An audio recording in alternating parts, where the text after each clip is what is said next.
Hey, finally figured this out. Hi, you guys. Hi, everybody. Thank you for joining us. For joining me. We're live on two places. You can now catch it. You can go to Spreaker Podcast Radio and go to the app and download. You can download it. I really would love for you guys to download my app. Please download it so you can follow and support, please, because that support means so much. So I can continue to promote beautiful, wonderful people like Jackie here, and also all the wonderful businesses all around our local Hampton Roads area that I have been promoting. So please, if support community. We all about that, and I know Jackie is big on that, and that's why I support it. If I lived in the Norfolk area, I would definitely be voting for her. So, but since I can't, I'm definitely going to support. Support means everything. So, but you guys, please download the app, and you can go to the Google Play Store or the App Store and download it. That way you can get all my notifications. I'm saying this again because I said it before we were able to fix the YouTube. I said it and everybody heard it on Facebook. So I just want to make sure that anybody who's listening here, who is going to be listening, who's gonna tune in here, that you guys go and download this app so you can get all my notifications as soon as I publish something new, all the episodes that I'll be doing here. But right now I'm gonna turn it over to Jackie because I have some questions from people who are actually in the community, who live there, who have children there, and who I've gotten questions from, who would like to know some things that are very important. With her being, and I'm saying with her being a part of the school system, Ward 3. So, this is her. Look at that. You guys vote May 1st. So, Jackie, welcome. Thank you. Thank you for coming again. Part 2. Part 2. Mm-hmm. Part 2. Yeah. Part 2. Jackie, let's get right into it. Let's get to it. So, the first question was, Jackie, is how will your being elected and being a part of the Norfolk public school system affect the schools directly? Well, what I think my unique, I don't even want to call it a unique skill set, but I think it's a gift from God, is being able to pull people together.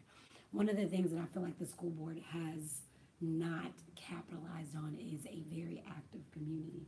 We've got some really amazing business owners, outstanding faith-based businesses that are ready to be brought to the table. So I think the direct impact or influence that I would have is creating that door and making sure it's built to be sustained for folks in the community to have access and be actually a part of the school system.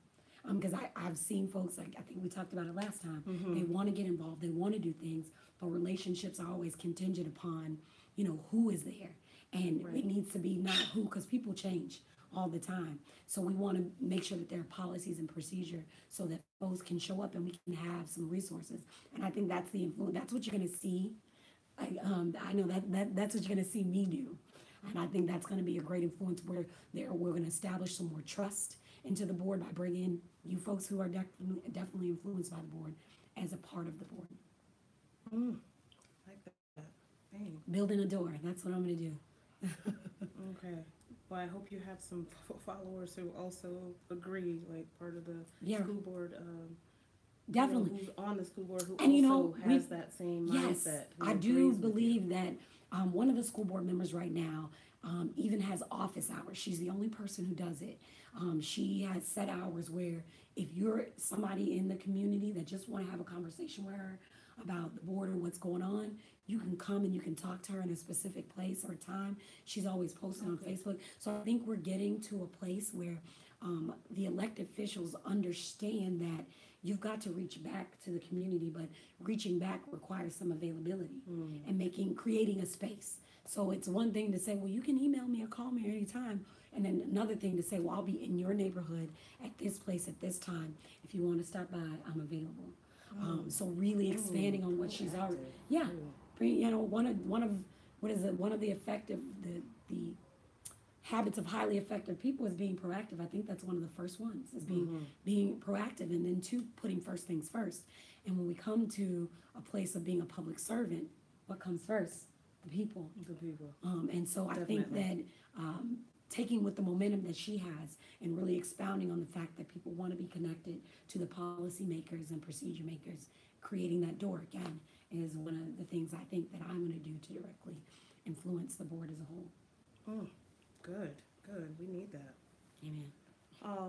In the future, will we see a difference in the curriculum? And under that, will we see less standardized testing? So what you have to realize, and I know I'm not a huge fan of standardized testing, because as a child, I did poorly on standardized tests. I did too. Straight A student. Really good. Yeah. Straight A student. But then but when it came to taking the test, I was not. I had to. I remember in middle school. I'm not the only one. No. Ooh. In middle school, I had to take a class to teach me how to take the test. Oh. There was like a special group of kids where we came and they kind of talked about test anxiety. Anyway, just know that those things are state regulated. So we don't necessarily have a choice as to whether, unless we are advocating up. And this is where the different pieces of the puzzle come in, and understanding the difference between state politics and policy, local, state, and federal. And understand how that kind of trickle down and influences us on the state level. Now, curriculum-wise, I will say this. If you want to see some differences and some powerful things as far as curriculum, it requires us to be in those classrooms. So one of I'm just saying, I spent time in my daughter's classroom even when I was working full time. I would try to spend maybe 15, 20 minutes, 30 minutes sometimes in the classroom, and I was seeing things, and I'm like asking the teacher, what can I do to support X, Y, and Z? Because I know that you're not going to be able to. I should just with the sheer ability to manage that classroom. You've got children that are reading on it. I think we talked about this before. Yeah. That are reading and they're in first grade, but they are definitely don't even know their sight words. Okay. And then you have ones that are on grade level, and the ones that are above. And what the teacher worked with me in doing, and some of the children that go to the homework house, is giving us curriculum that was based on where the child was. But it required us to support, because there's only so much that teacher can do with her the ratio of children. Yeah, with not even the ratio, but the mind. Okay. Where the child is. There's too many kids and they can't focus on it. And I know she needs a teacher's assistant. So when we're talking, I don't think it's just curriculum, because we've been through. I've had private school curriculum. I've had creative curriculum, where it's like all these and as a curriculum developer, I'm going to tell you, the curriculum can be set however, but it is a matter of how that curriculum is delivered, right? And how much you can expound on what is actually in front of that child. So one of the things I would encourage folks to do is get to know the parents that are in your class, get to know the folks of the students that are in the class, and then work with the teacher on how you can expound at home. And sometimes it's as simple as 15 minutes. The kids right now were learning states of matter in my daughter's class, and I had already taught her this. Like because my son was learning states of matter. I'm like, you learning that, show your sister wood, water, ice, and steam. Like we had already went through it. And I'm like, I know that she knows this. So we talk with the teacher. It's like, how do I expand on that with my daughter? Okay, well then we can take it into did you know there were 4 states of matter, not just 3? So looking on ways to expound, because it's not just what is in front of our kids on a daily basis at the school. It's what we're pouring into. 15 minutes is a lot of time. So that is. Yeah, so again, with the standard, I'm just to bring that full circle. With the standardized testing, you have to understand that is higher than the local level, right? Standardized testing goes so much into accreditation and monies and things like that. So if we want to talk state politics, that's a whole nother game. And we can get involved on the state level. As a people, we can get involved. If we're all speaking, just be one, it has to be. But if you feel, and that's why we got to hear people. So whoever asks that question, it is important, I think, as a school board member too, to find where people are niche, where they're really passionate. So if you got a core group of people that the testing is their thing and they want to come to the table on the testing, get them together, push for find when there's days when you know that the education committee is speaking. Teach us how to, not teach us, but yes, really how to be advocates up there, how to lobby up there, because that's important. You get these people that look the same from the same demographics that are up there lobbying when it really needs to be a variety of us. So that's just a whole nother layer of this, and that requires knowledge, right? We've got to know how the game works so that we can play it. That. How do we? How do we lobby? How do we lobby? Yes. How do we find out how That's a whole video. We can do a whole video on how to do that. Yeah. How to show up in Richmond. You know what I mean? Like, how do you do that? Yeah. That is a whole skill set in itself, and there are organizations that do it, that tell us how to do it. Is there? That we can connect to. Yes. Oh, that's You've got great. folks like the League of Women Voters. They're always doing things to kind of educate women specifically, and there are men who show up on what is a school board, what how do you show up for different things like that. That's where we're talking about connecting, because again, there are amazing people doing amazing things that we just don't know. We got to be better about bragging about the things we do. It's contagious. Yes, it is. It can be. It should be. It should be contagious. It is. Okay, Jackie. Next question. How can you help Title I schools gain access to more extracurricular activities? Oh, so this is, I'm going to tell you, whoever asked that, thank you for asking that. Because there's a school that I've taken quite fond of. We're actually going to go clean up this school on Saturday. Okay.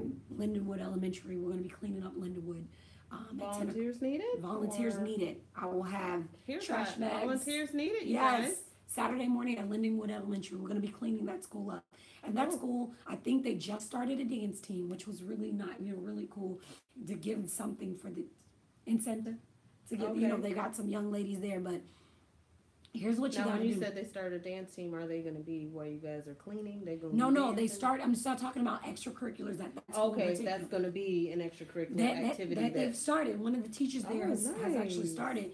And I was in the office the other day, and one of the girls on the dance team were acting up, and the woman in the office said, "Lana, if you don't act right, you're not going to be able to go dance." And she didn't really straighten up, but she did think twice about it. Extracurricular. She didn't straighten up completely because she was taking it there. That school has its own set of challenges. But it was one of those things where you don't understand how we do nothing without incentive. As a people, I have children. My incentive to raising them right is that they go out and be good people and they don't stay with me forever. Right? Do you know what I mean? There's nothing that we do from the littlest child on this, that we do everything, and there's some incentive for us, whether it's internal or external. So looking at the extracurriculars, what I encourage is that when you're talking about now, and it's not just a Title I school thing, let me just say that we have unique things that we can add to our schools, but it requires a body of people in that particular school that wants those activities there and being able to push to get those activities there. So one of the things I want in my daughter's school is I want a student council. I would love to, this is me saying this first, I would love to help out the school with starting a student council. So this requires foresight and planning. It's just not a board thing. Understand that the principals of each school pretty much run their school the way they would like to run their school. They have a lot of say in how each school does what they do. The principal is the head of that.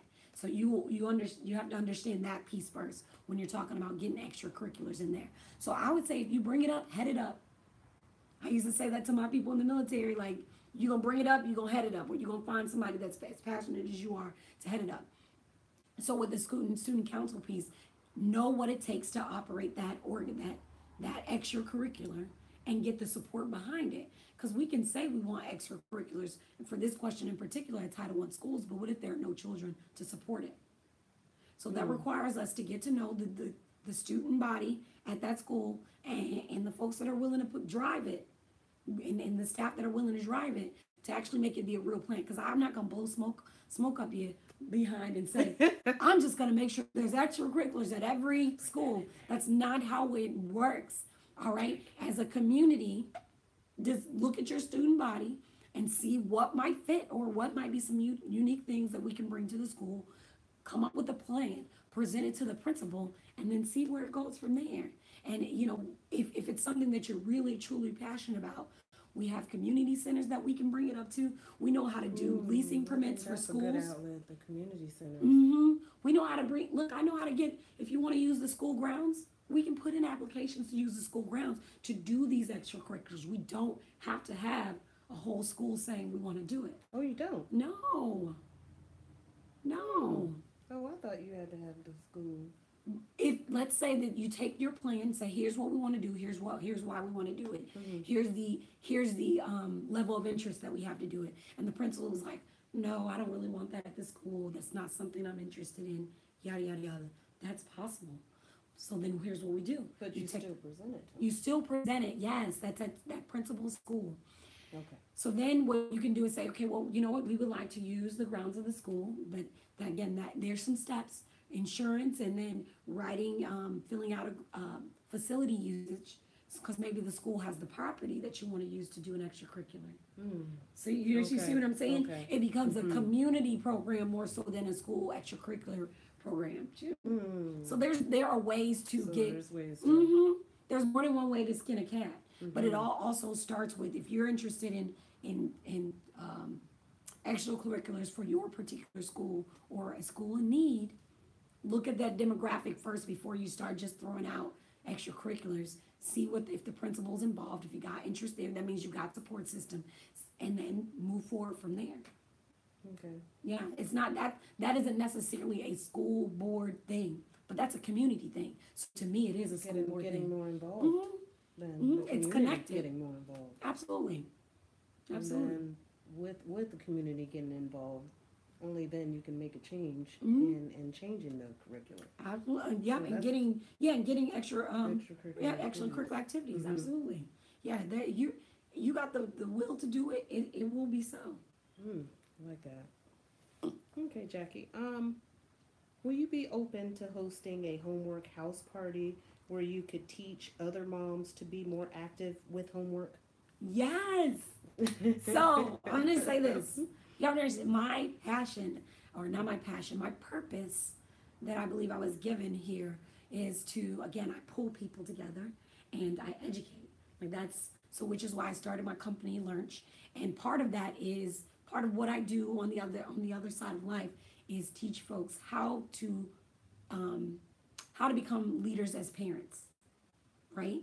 And Homework House is a huge part of this as I'm learning that it will be made into a nonprofit. And yes, I'm absolutely ready, got the blueprint down to help other mothers and fathers or whomever, grandmothers, aunties, uncles, with bringing the Homework House to your community, because I believe that the Homework House, it's a block by block initiative. I feel like block by block, if we just kind of grow ourselves, then I think I know that we're going to do some amazing things. But absolutely. And I'm going to put my phone number out there for anybody that wants to call, 757-285-5313. If you want to talk about just how we can pull, if you've already got a core group of people that you're like, hey, let's pull it together and see how we can get a Homework House off the ground, I am more than willing to show up. I will check that little calendar of mine and be there. That little calendar of mine. And I'll say this too, even if you don't have a place, let's say, I want to meet people, but I don't have the venue to do it, I have a place. So 757-285-5313. Just give me a call. When you say you want to meet people, what do you mean by meet people if you have a place? Meaning we can bring it to my house. Okay. I can show you my homework room, and then we can kind of discuss how you can grow that in your area. Yeah. Okay. Let's do it. Yes. I'm all about it. Nice. I'm all about it. How many homework houses are you hoping to? I don't know. I don't even want to put a number, because I feel like looking at where it's going, between the barbershops and the daycare centers after hours and the churches and the Civic Leagues, I just want there to be as good people that want to do good things for our little citizens, every pocket in the city. I don't think that a child should have to travel too far to get help. Do you know what I mean? Or a parent should have to say, well, I can't drop my baby off down there to get help, so you just go, not today. I think it should, that's why I said block by block. You should be able to walk there and walk back home. You know what I mean? It's access. A lot of times it's about access and resources. And volunteers as well. Yes. who are willing to be there Yes. on staff, at these homework houses, And I'll to tell be you, there with our little citizens. yep, and the Right? homework house starts with community. So do you know your neighbor? Do you know your neighbor on the left, on the right, in the front and back of you? I have like this 4-door challenge that I said after this election, I want to challenge people to get to know 4 doors on your block. Oh, Jay, can you tell them about that 160 again? Oh, That is, I love You're it. so That's funny. phenomenal. So the 160 challenge is that we're challenging everyone, everywhere, to do at least one thing in 60 days for a child or local school in your neighborhood. So we started March 1st and it's going to end on May 1st. We've got to get good about bragging about the good things that we're doing. We have a lot of good Samaritans that are just doing things under the radar. And so if you don't see those good things, folks want to focus on the terrible things. Mm-hmm. You know, it's easy. Yeah. I got a lot of Easy to problems. focus on, the terrible things. I have a Let's lot of focus problems. on good things. Brag about it. You know Yeah. what I did today? Yeah. I walked my kid to the bus stop because I love my kids and I love, you know what I mean? Like that's something so small, but it's so significant. The days that I don't go out to the bus stop, the kids are like, "Where were you yesterday, Miss Jackie?" You know what I mean? Like one thing. Do you know what I mean? Yeah. Do those those tiny little things. If you want to start with the 160 challenge, join us on Saturday at 10 o'clock at Lindenwood Elementary. And we're going to be cleaning up. Pick up one piece of trash. Yes. Take a picture while you're doing it. Because these kids should come to a school where there's not trash out in front of it. You know? That's What one time? thing. What time? did 11 you say? a.m. 11 excuse me, a.m. I lied. 10 Oh. 10 a.m. 10 a.m.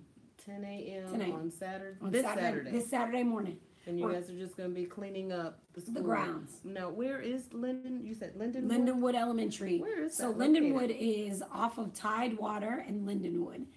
So I'm trying to give a good, if you go down Tidewater Drive, Norfolk and North Tidewater and Lindenwood, I'll put if you go to, there's already an event made.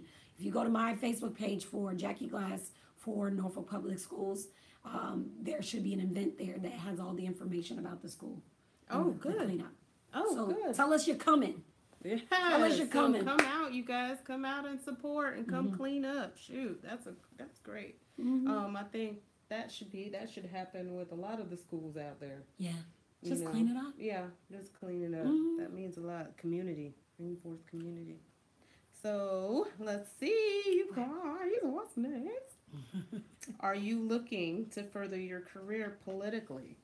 Right now, no. Right now, no, I'm not looking to further my career politically at the moment. I am enjoying this process. It is a lot to this process. I really want to do more in the community. And this is, like I said, it has been an adventure. I've learned so much. I don't, at the moment, no. Okay. At the moment, no. Okay. I want more. I have more stuff. So I think some people would like to see you more in the political forefront. Yeah. Well, I love Norfolk. And I want to say that. And as I've gone on this journey, I just know that there are a lot more grassroots things that I really want to bring to light. Like I really want to help build this foundation. Okay. You know, and so. But once that's, who knows what happens after that? you might. But I really don't know. To I don't know I'm trying to keep a 5-year plan. run for president one No. day. You know? Listen. I do not envy anybody who decides to run for large scale offices. That's pretty. It is a lot of work. Yeah. It's a lot of work, but it's meeting so many amazing people. And I'm not saying that to be funny. Like yesterday, I went Candidacy. I did a video about it in the Mamie Homes and Chesapeake Gardens neighborhood, and we had so much. I'm like smiling because Tell us about that experience. we had so much fun. Okay, so it's just so much fun. It was just meeting great people, meeting people's dogs, you know, their children, and People's dogs. you know, and people just sometimes they open the door and they're just like, "Come on in," and you're like, "Oh wow, this is." Yeah. It's Are people really that friendly these Yes, days? people are really- To say, come in. I'm to my telling you, home? yes. Like just open the door right up. Come on Really? in. And there's this one house in particular, and I cannot wait. I feel like this gentleman, we will get to know him more after the election. I just be like, Really? kindred spirit. Yes. We walked up to the door, and he opened the door and scared the mess out of us. Like I jumped off the porch. He's like, no. And we both jumped. It was hilarious. And it was him and his sister we got to meet. And I'm just like, you know, he was really excited. He was funny. He was hilarious. Okay. And what I will commend him on is he was joking with us, but through the jokes, he was asking me specific questions. Like he probably asked about 5 interview questions in the little bit of time that I was at his door, but it was very smooth. Like he's got a career in but it was very smooth in there, and it was a lot of fun. It was just, I don't know, it's a good time. And you were very comfortable. Yeah, just meeting folks. It was very cool. So I value that. Yes, of course. All right, Jackie. Well, how about another question? Do you have any more issues in the community that you can speak on that you're dealing with? And just in case those who didn't hear your last live, because you actually did tell us about some things that you were doing and working a part of. Yeah, so can you elaborate on that again? There's so many things. So I'm trying to that question's like, what am I doing? What am I doing? So she does so much. I have a team of people. She's very involved. So we're putting first things first. I work with my Civic League a lot. I love Civic Leagues. I encourage everyone. Explain what the Civic League is. Okay, so a Civic League, there's over 120, I think, active Civic Leagues in the Norfolk area. And I say this and I mean it, like Civic Leagues are our city's superpower. They're the group of people in a particular area that come together once a month or whatever to make sure that they're, to get crime stats on their neighborhood, to talk about what's going on, to educate each other on the things that are going on in the neighborhood. And Civic Leagues have the power to decide what kind of businesses come in and out of that neighborhood. So it's like, these are the people making the decisions for your corner of the world. That's kind of like how I like to call it. Oh. So I'm in the Ballantyne Place Civic League. And I think so. Are they everywhere in every community? So in Norfolk, absolutely. Yes, and then I did see. I was going through Virginia Beach, and I saw a sign that said Civic League this day, meeting at this time. Okay, in the so Virginia. They are. So yes, I know Virginia Beach has Civic Leagues as well, but see, so that's important to know in your area. Maybe you should check that out and see if they have one. Do they have one in Chesapeake? I'm sure they do. I mean, like this area. That's something to look into, you guys, to see if there's a Civic League in your area, because they are involved in so much, and a lot of times the Civic Leagues, I'm the youngest person in my Civic League, and the older folks, it tends to be the older folks in the neighborhood, and they want us, I am saying this, they want us to be a part. They know they need young blood. They know we're the future of the community, and they want to be a part of bridging the past, the present, and the future. So come to the Civic League meetings. Check out your city's government page, your city government page, to see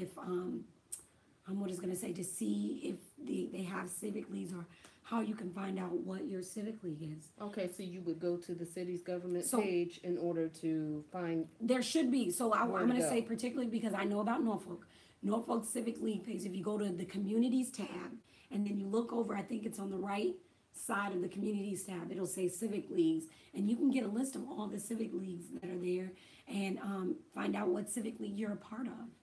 Easy day, and then get the point of contact. And even if your Civic League is disbanded, hey, why not start one? It's work, but Civic Leagues are that gateway. How would you do that? Oh wow, it's that all. Seems like a lot. It is. It seems like a big. It is, because it requires people to come together, know your neighbors and things like that.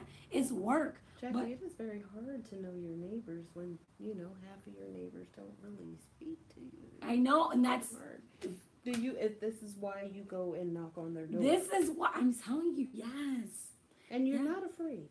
I was initially, absolutely, because we don't like rejection. No, I definitely don't. No, I think that's what keeps people from.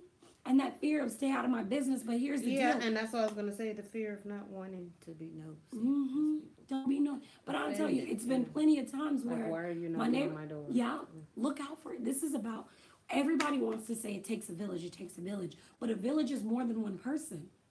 So in order to really establish these villages, we've got to reach out beyond ourselves and realize whether we like it or not, we're not raising our children by ourselves. It doesn't happen. Their peers raise them in their own way. The teacher raises them on their own way. The block, the folks that are on, they see what's going on. So we don't raise our children or build our communities by ourselves. We've got to understand that there's power in numbers and be okay with our vulnerabilities. Like, be okay with that. But understand that there are people around you who want to be strong with you. Right. I got a neighbor, he knows I can't stand blowing my leaves. I don't like it. I don't like it, but I'm going to tell you, Mr. Henry. But he's there. Mr. Henry will sometimes take them leaves and blow them for me while he's out there. He's like, I'm just giving you a head start. I'm like, thank you, sir. Thank you. So he helps you, and he's there. He's there. And he will do it. He'll now, Head Start, does he just go halfway? No, he takes it, clears out the street because he knows. Yeah, but it's still like, it's like, okay, Mr. Henry, I got you. Thank you. And he ain't judging me. He just is helping me. I like that. He ain't judging me. Yo, my neighbor. Shout out to Mr. Henry. Yeah, and Mr. Lafayette next door. What a great help. He know all them kids be at, he know all them kids be at my gate. When I get off the bus. How many kids come to your homework house? So we have 10 now, 11, thereabouts. Yeah, 10 or 11 that come to the homework house. But he knows they eat me out of house and home. And then he knows when they get off the bus stop, it's the whole bus stop will conjugate and will not, what do you call it? Just rally at that corner. Right, yes. And so Mr. Lafayette, he takes and he puts snacks on my gate post. So when I go out there, I have something to give to the kids. What? No joke. So I look like the superhero, but really it's Mr. Lafayette. And he'll put the snacks there. He just puts them in. And you are able to just pass them out. And I just go, hey. Wow. And ask your mama first. Nice. Yes. But that required me to get to know him. Right. Okay. You know what I mean? Okay. Yeah. And then the lady, that's it. Just 4 doors. Because you're going to go out of town at some point. You might need somebody looking out, just making sure things are cool. Just right. We got to get back to kind of around you. Everybody. It's not an idea, and it's an action. The village is not an idea; it's an action. We've got to like that. Got to make the actions. Get to know the neighbor next door. 4 doors. That's my next initiative. And that's not hard. No, 4 doors. That's it. Yeah. I think it's maybe a fear too of maybe you have a dog and it's going to eat you or something. I don't know. I think it's a fear. People are like, I don't know if I want to knock. Yeah. I don't know. All they can do is say, I don't want to be bothered, and then now you know. Yeah. And now I know. That's all it takes. That's all it takes. And what was the question in the community? So there's so many things. We're working on trying to get the housing situation with people, inviting people in our neighborhood that are going to be displaced. We're working on. How are you working on? So I'm pulling together a plan to present to my Civic League on all the available homes in the area to maybe work with some of the homeowners. We've got teachers that are going to be displaced that are living some of the housing projects. So I just wanted the city to get the mindset of inviting these people into other neighborhoods instead of displacing them into other neighborhoods. Being proactive. Why are they being displaced? So there is a plan to tear down the St. Paul's area projects. Okay. So housing projects. Yeah. So in doing so, I'm sure they are working. The city and folks are working hard on this transition plan, but I feel like communities can be proactive in helping some of those working class folks transition already. Because it's happening whether we like it or not. So they're tearing them down now. To build up mixed income homes. They're not tearing them down right now. I think it's a 10-year phase plan. It's considered there's been a lot of talk in the news about the opportunity zone with the mayor was just at the White House. Our mayor was just at the White House speaking to folks, and also the Secretary of Housing Authority, his name just the neurosurgeon, I'm sorry, I'm drawing a blank, is coming into town. HUD, Secretary of HUD is coming into town. Ben Carson is supposed to be in the area as well. Yeah, it was in the news. But yes, that area is considered like an opportunity area. It's so much to it, but that's one thing. So the residents there, will they get other housing, or, because I know you were saying they were being displaced, so that's what we're waiting on to hear the full scope of the plan Okay. of how things are going to transition. So I'm being optimistic, but I'm also understanding what that feels like to be displaced rather than I just want to welcome them into neighborhoods instead of showing up from the housing projects, Right. Yeah, there's several things. What else are you working on? What else do I do? So I deliver newsletters for my community. Do you really? Yes, really. Me and the kids. What kind of newsletters? This neighborhood newsletter for our Civic League. Do you? I do. Do you deliver those door to door? Door to door, we deliver them. How often? Once a month. Once a month. Once a month. So me and all the little citizens, we have our blocks, we're assigned, and we deliver the newsletters. It just tells us what's going on. People actually still do that. Yes, we still do that. Deliver newsletters. Okay. Do they deliver newspapers as well? Yes, I wonder if people still do that too. Yes, I get the News Journal and Guide delivered to me, and then Virginia Pilot still delivers. Oh, okay. And you now are part of that. You deliver.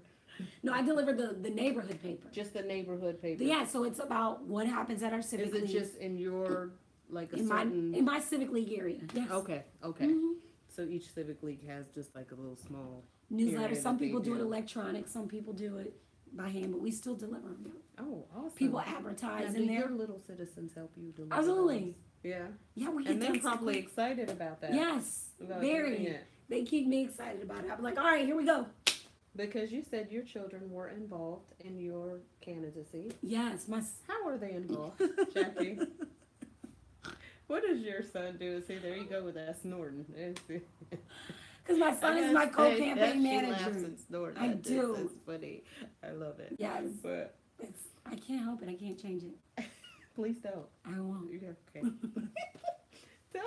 Now, how old is your son? My son is 11. He's 11. And what does he do to help you run? So where he shows up in places that I cannot be. If there are 2 Civic Leagues in one night, my son will go speak on my behalf. He knocks door to door for me. Actually, yesterday. 11, you guys. 11. Well, he has a voice. And he's got skin in the game too. He goes to Norfolk Public Schools, so he's a good advocate. I'd like to say that the little citizens that I deal with are great advocates for me, as I am for them, because they're able to articulate, sometimes better than I am, what it is that I do for them and why I'm a good candidate. I've listened to one of the girls' speeches. Last night it was a great night canvassing. But Michelle Martinez, she's 11 as well. She's a 5th grader at Coleman Place Elementary, and she took to knocking doors. Her and Jayana, who's in middle schooler, were knocking. And she's like, Miss Jackie, don't worry, I got this. She was telling me, I got this, don't worry. And I'm like, okay, I'm right across the street. And she's like, all right, Miss Jackie, we got this lady. She might need a ride to the polls. I gave her your number because I told her you can help her with that because you can. And I was like, I love you. Oh, I love you. Like how she's like just telling me like already what it's gonna be and what we have to do. She's like, she's older. She was on one of those things. That's what she was saying. I was like, a walker. I said, yes. She's like, but she might need help getting to the polls. So she said, yes, she wants to vote. Absolutely. And so that's another thing is getting, helping out elderly with getting their but early voting. And then we've been working, I know at least 2 felons have gotten their voting rights back. We've assisted with that sort of deal. So if you know folks that are, that were felons that can get their rights restored, don't hesitate. I have a gentleman in my neighborhood who's been working with folks. So again, that same number, 757-285-5313. I'll connect you with him so that he can go through the process with supporting you with getting your voting rights restored. The last day to register to vote is April 9th. That's this Sunday. So you register April 9th. Yes. Last day to register. Wow. That's Monday, April 9th. So that's this Monday coming up, the last day to register to vote, because voting is May 1st. May 1st. Wow. Okay. And is that with every district? That should be. I checked the Virginia Department of Elections. So yes. Oh, that's awesome. I think we still have one more. What do you use to keep organized, like whiteboards, planners, etc.? How do you keep so much organized? So, again, I am not the most organized No, person. no. Let me just say that. My husband has always told me since he's known me, you gotta have habits. And so, like today, I couldn't find my keys, which that's so frustrating. If you ever, Oh that, gosh, yes, that is frustrating when you can't find your keys. See, so I have to keep them in a certain spot that's because they have to stay in that spot. so right now. So when it comes to canvassing, we've developed like a canvassing box, and that box has everything in it: clipboards, pencils, staplers, files, everything. Keep it together. Okay, like I have a planner, but I'm learning that I like pen and paper, but I need electronic. Does that make sense? So the pen, writing things down on pen is like my security blanket, but my phone is my lifesaver. So I understand I block off time at the very end of my day or the very beginning of my day because my kids aren't in school right now. You know, it's a little wonky. But I have to get up sometimes at 5:30 in the morning, 4:30, 5:30, just to have that time to prepare myself for my day. Because I can't do it I can, but I'm choosing not to do it when my kids wake up because I like to spend at least an hour with my son before he goes to school and another hour with my daughter and the kids that show up before they go to school and give them my undivided attention. And then at night, my kids, I try to block off 9:30 till 10:30 is when I regroup and pull it together. But because my life is expanding and I believe that there are big things to come, I just Saturday hired an assistant. Oh. I know. That's a big deal. Yes, it is. I did, and Yes, she is so yes, patient yes. with me because look, You need that. because what I want to It's gonna do, help you get I want to more make change. organized, Yes, Jackie. You need that. and then I have a Look, I'm campaign. like, you need that. I have a campaign manager who's beautiful and gets my schedule and things like that. So What the exactly people around does a me campaign manager do? manage the campaign. So she's the go-between. Besides that, Jackie. No, yeah, she's the go-between between myself and other people. So making phone calls saying, okay, Jackie, we're showing up here. But you know, I guess I'm difficult in the sense that I love to talk to people. I love, like, I tell her specific people, hey, I want to talk to that person on the phone. I love this. So she makes sure, here's the number, here's what you do. We've gotten this together. We're canvassing this days. And I got a girl that's helping me out with organizing the canvassing. It takes a team. I have my own village just to manage this whole system. But when it comes to day-to-day life, yes, I absolutely have a whiteboard. It's huge. It's in my living room, or my dining room area. I write a lot of things down. I will write. Yeah, it's a big whiteboard to brainstorm because I like to purge my thoughts.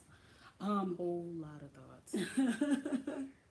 I It's do. like There's big things coming tomorrow. I feel like no, I really do. That there tomorrow or big no things coming, you or tomorrow. Oh, okay. Tomorrow there are big things coming. Okay. I feel it.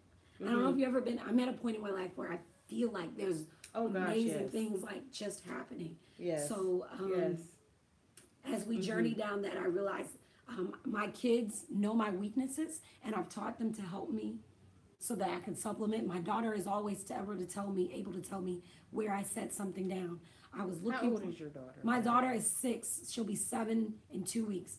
But I kid you not, today I said, I'm getting these sheets together because I have people canvassing. I'm like, where are the paper clips? She's like, I got you. She walks out. She's like, I got them. Here are your paper clips. You also have something printing on the printer. Would you like me to grab that for you? Absolutely. So understanding, like accepting what your weaknesses are and then being able to build processes and habits around them to be successful. But yes, I use my Google Calendar. That's a huge for me. I have a recorder. Oh, I love using the Google Calendar, by the way. I also use that. That is very important. But I also do like you.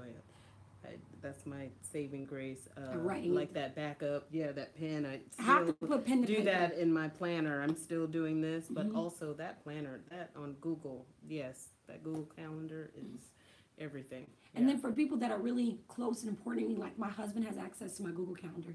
He can't really make changes or anything, but he has access to see what's going on. My campaign manager. So he can also remind you of things, events that are coming up.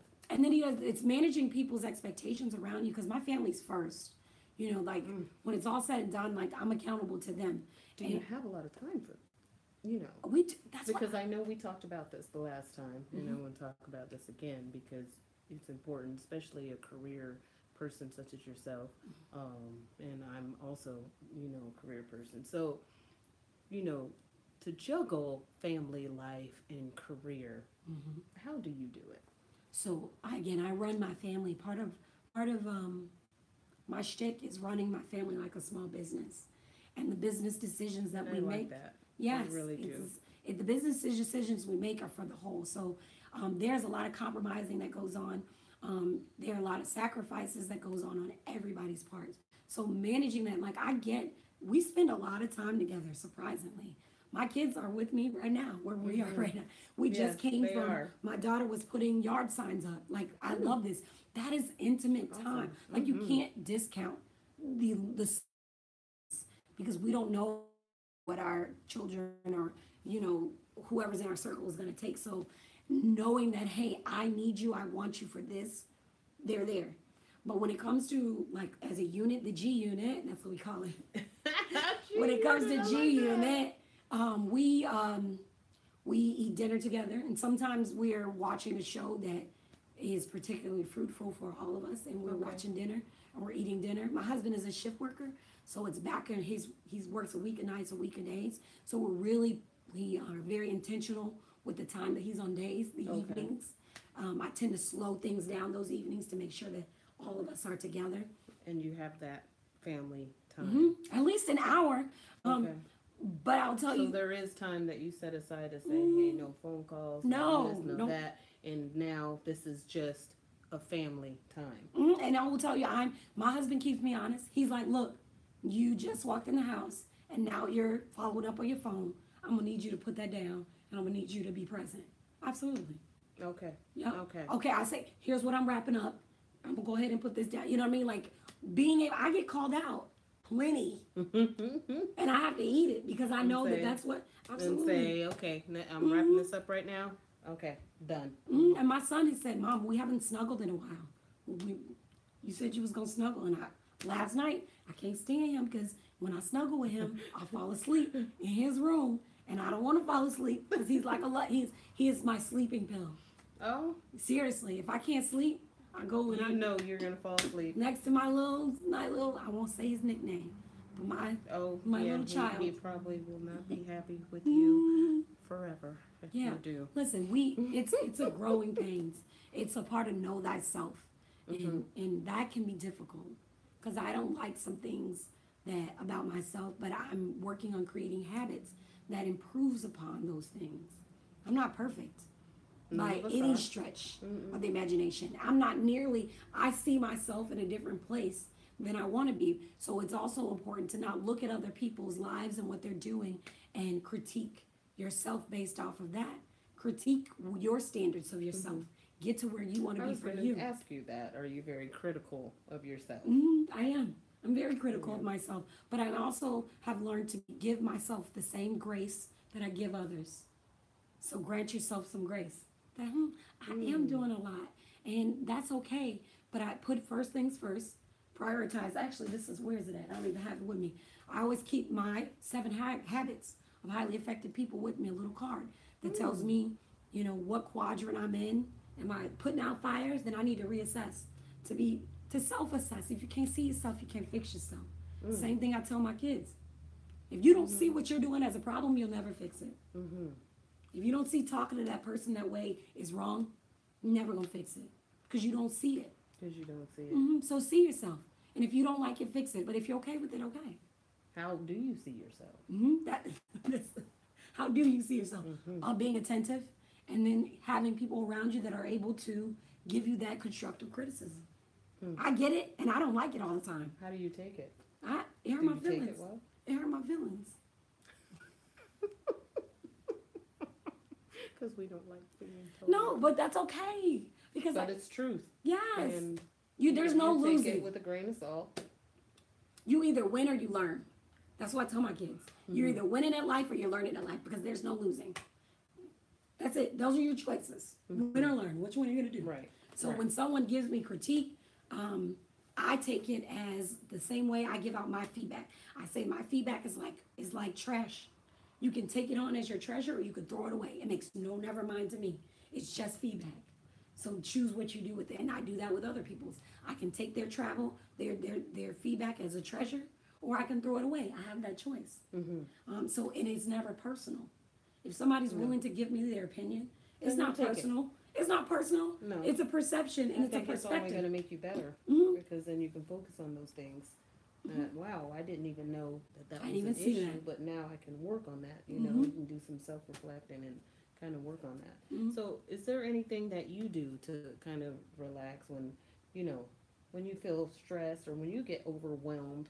What do you meditate, or do you do what kinds of forms of relaxation? So I have an amazing friend named Mary Robinson who has this amazing, and she's a writer, and in one of her books she talks about PMJ. What's her name? Mary, actually it's Mary Queen. It's actually her book it's weight loss. It's called Lose the Weight. But she talks about this thing called PMJ. Prayer, meditation, and journaling, and how important it is to eat your PMJ on a daily basis. And so I am all about that.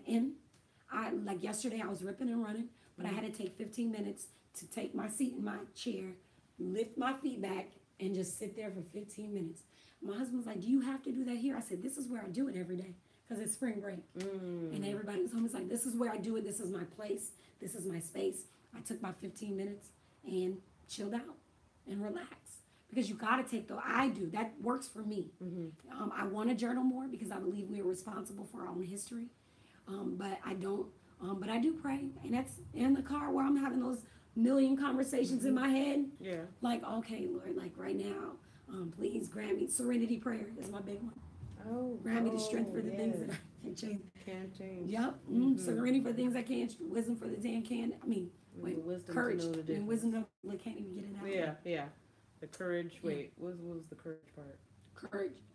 Courage for the things that I cannot change. No, so grant me serenity for the things that I cannot change. There it is. Courage for the things that I can, and the wisdom to know the difference. Yes, I love that. I love that. Yes, I do love that serenity prayer. But that's my thing. I love that. So your 15 minutes is just. And I talk to my father a lot. My father's deceased, but I talk to him a lot. Like, oh my God, Dad. Like, do you? Yes. Okay. I be like, Dad, I talk to my mother. My mother's deceased, so I do the same thing. It relaxes me. She's sitting right there on the table. As a matter of fact, she always gives me confidence and to continue to do what I do. That's my dad is for me. Right. I'm like, Dad, this is so crazy, Dad. Like, what is going on? And I could just feel him. No.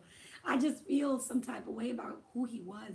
And I know that I get a lot of my work ethic from both my parents. Do you?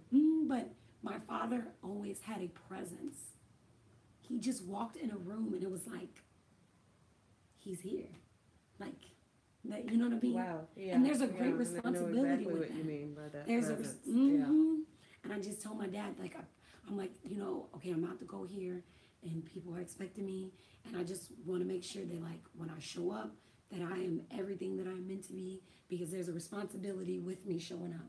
That, you know what I mean? I just, or I'm really nervous about this, and this. I didn't do this, like. And you just take that moment out and talk to him. Talk to my dad, like I talk to the Lord. Yeah, yes. And do you get your answers then at that time? I don't know if I get my feelings. Or does that, okay. The anxiety subsides. Does it? Because I deal with anxiety and depression, and I've medicated and I've meditated, and now I'm at a point where I do a lot of meditation, that I understand when my thoughts are being destructive to my purpose, and I can recognize that, and that to me has taken a lot of time and has been very helpful. I think that's everything, to be able to just recognize it. Because if you can't recognize it, you can't deal with it and face it head on. Amen. Yeah, and then be able to meditate and just release all that negative breathe. Yeah. And Just bring breathe. in That even felt good just now. Just, yeah, just breathe. Oh, I love that. Positive. Positive. Yes. I feel good already. She has such positive energy. You know, I feel good just sitting here. I'm taking it in. I'm taking it in. Positive energy, it's a yes. transfer of energy. Yes, because I feel it. I feel it. Once again, Jackie, thank you so much. You have answered. I think that is it. Tell me again, where are you from? I'm originally from the Chicagoland area. I grew up in a town called Chicago Heights, about 15 minutes south of Chicago. Okay, so for those who didn't know, I just wanted her to reiterate who missed the first one, because she kind of went about how, you know, she kind of grew up in Chicago, and then how did you get transported here? In the military. I did 11 years in the Navy. I was a cryptologist, and then she was in the Navy. I was in the Navy. Yes, I got out, and my 11 years. This is true. Well, 10 years, 8 months, and 29 days. I think she trips me out when she does that. 10 years, 8 months, and 29 days. Yes. Do we have the minutes down? Yeah, no. Okay. But that's what my DB-214 says. So okay. And then you still remember that? Yeah, I looked at it. I was like, oh wow, 10 years, 8 months. Because I knew I was close to my anniversary. You know, when you have your annual anniversary. I was like, ooh, I was close to a clothing allowance, all that good stuff. I would have been in 16 years this year. I think. Wow. I would have been hitting 16 years if I stayed. So it's been 6 years that you've been out. No, it's been 5. It's been 5 years that you've been out. Yep.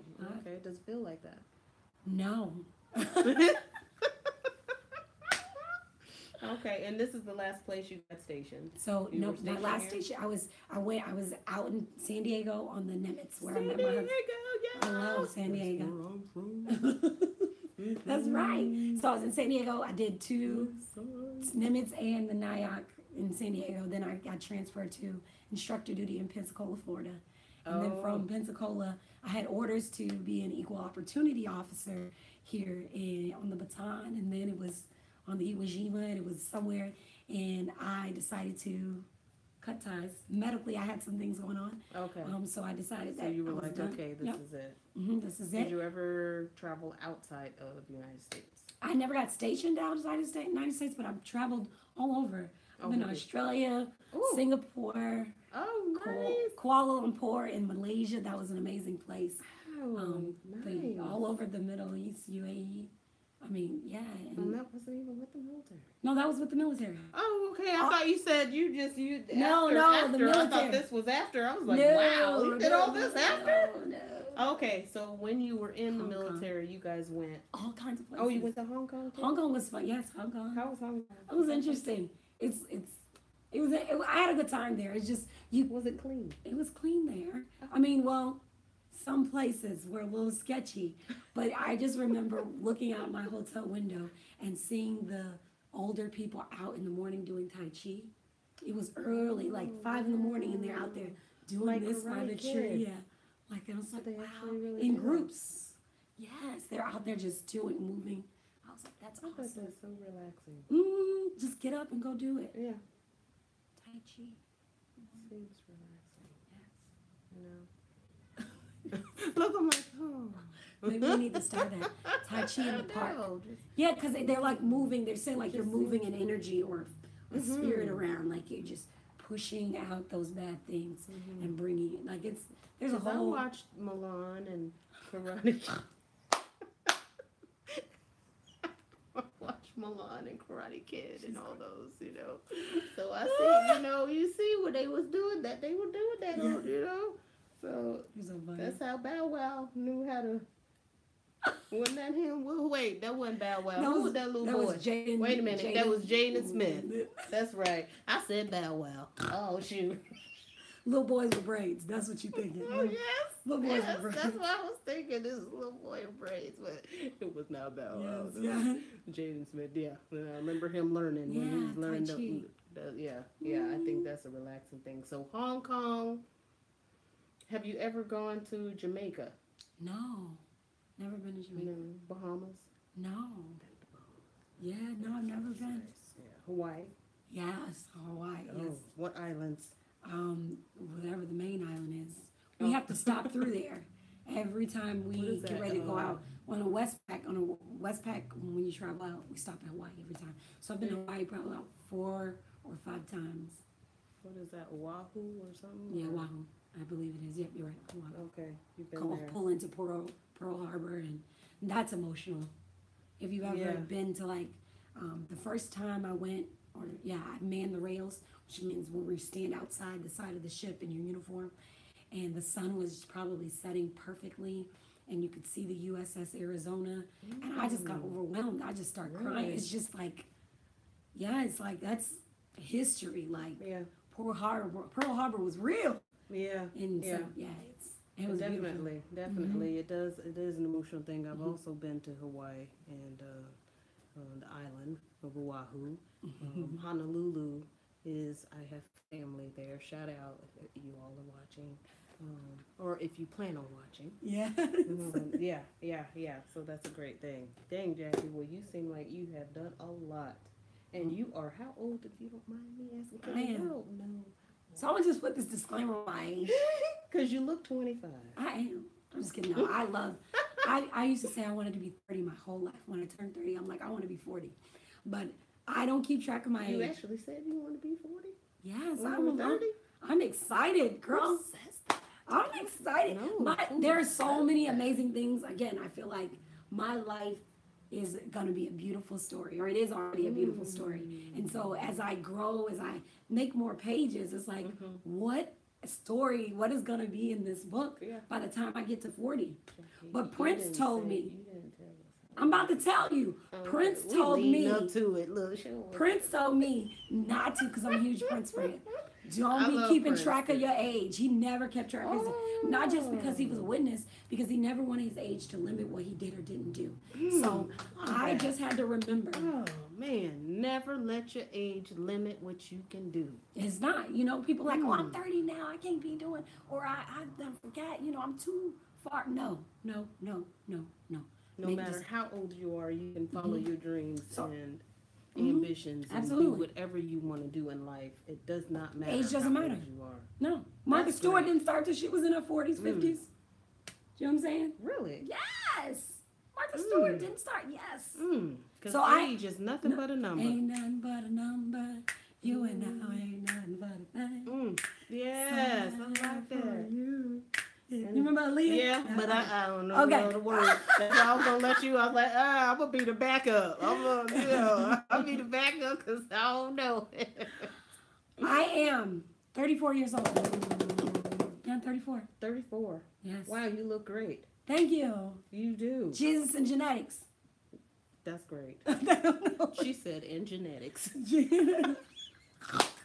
In that order, Jesus, then genetics, yes. She just snorted like 5 times, y'all. I'm hoping I don't. I don't want to snort. Oh gosh, you guys, definitely get out there and vote. Yeah, you heard it. The registration is April 9th is the last day to register. That's the last day to register. So, City of Norfolk, please vote for this lady. You see, this young, vivacious lady. I'm running so much. You see here, mother of MPS students, community activist, adult educator, and Navy veteran. Yeah, that's Yes. I love this flyer. I always show this flyer because I love it. And the makeup is just. I can't look like that every day though, y'all. You see this makeup, y'all? Man. What's her name? I can't think of it. Man. Look at that edge up, too. That's my husband did that. That's my husband. That edge up. Bam. He's a good man. Yes. The makeup is great. I love makeup, so I love makeup. So I was like, I'd be staring at this picture like, dang, girl, look at her cheekbones, dang. I wonder what kind of lipstick is that, MAC? Yeah. But again, you guys, seriously. So funny. I'm a goofball, and I get together with her, and she's got such an awesome personality, like just an awesome person all around, and her views on everything and the things that she plans on doing, I think it's really huge. We gonna do this. So support. Get out there and vote. Vote. Get out there and vote. Thank you guys so much for listening.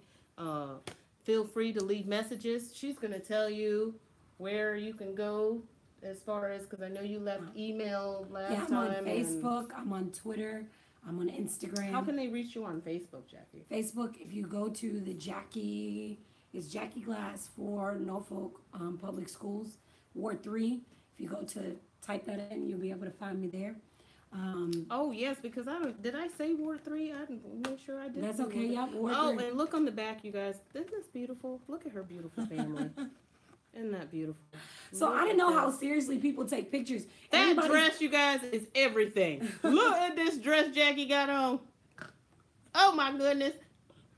I don't think I ever saw her with a dress on either. You know, that was at my sister's. And I've seen you a few times. I've never seen you with. Really? Okay, one day. Never seen you with a dress on. I was at a wedding. I'm gonna tell you, my family. There's no way you're gonna get those people together to take a picture. That was at a wedding. Oh my goodness. That was at a wedding. We just dressed everybody. I dressed everyone. Did you? Yes. Because that was you guys. To their personalities. That is one beautiful black family right there. Look at this. Isn't that great? And I was going to ask you, now, where were we here? What school? I was actually, goodness, this is something else I do. So, a friend of mine runs a program called Glue Girls, Girls Like Us. And so for 4 weeks in a row, we teach young women about women in the Bible and stories that they can relate to life. So I was at a Glue Girl thing teaching. What does that say down there? You can see we were talking about, I don't know, we were journaling. But we only teach them women in the Bible. And we have to repeat them because there aren't a whole bunch by comparison of men. Mm-hmm. But we talked like one time I dressed up as Deborah, as like a judge, and then talked about Deborah and how she had to have courage and strength, and it's so much fun, and to relate it back to real things that they can do in their little lives at this point, and to know women that were in the Bible and all the things, Jochebed, do you know, and how old were the kids? So the kids are ages like 5 to 12 or 13. Yes. So is this something that you're still involved Yes, Glue Girls. Yes, Glue Girls. We still do it. So my amazing, I'm gonna call her friend because she's actually my old boss. She don't like me to say that. But at her church, Miles Methodist Church, she holds the Glue Girls, and I think she's in the Glue Girls. Yep, Glue Girls. We're in the planning session for another one. I need to touch base with her. But yeah, it's so much fun because we always do a story. We do icebreaker, story, activity, and we always have a verse that they learn in many different ways. It's a whole team of women that come together so Lisa, that's her brainchild. Yep. Nice. Glue Girls, Girls Like Us. How long has Glue Girls been in effect? How long have you guys been doing this? When did she organize? Lisa has been doing this for, I want to say, over 5 years, because I've done it. I'm rolling into my second year doing it with her, so maybe 5 or 6 years plus. She's been doing it for a while. Wow, what an awesome! It's beautiful. Wow. Yes. Awesome program. Mm-hmm. That is a nice program. Yes. We forget there were women in the Bible doing the thing. Yes. Do you know what I'm saying? That's nice. Don't forget. Nice, man. That's awesome. Mm-hmm. So that's what that was all about, you guys. Yeah. So I was working with her on her activity. Her craft. Yeah. So I just kind of, in the summer, that had to be the summer because I gotta, that's summertime. Because you got your summer outfit on. Yeah, summer outfit on. Because it looks hot. And I look a lot more chocolatier. Yeah. Yeah, you definitely look like you were definitely out in the world. You were out in the world a lot. She was out in the world a lot, yeah. Mm-hmm. You see the difference there. Yeah. Look at there. It's not as well. Well, you guys again, thank you so much. Yes. Please like, subscribe, please, to this, and so I can continue to bring you guys good stuff and bring good people on and continue to promote Spreaker Podcast Radio. Again, download the app so that way you can follow, and you can download it from Google in the App Store. I'm just saying it, reiterating everything again for you guys. But check it out. Jackie, you guys running. Check it out. Thank you. Until next time, you guys. Thank you for listening. Bye. Bye. Bye, guys. We are out.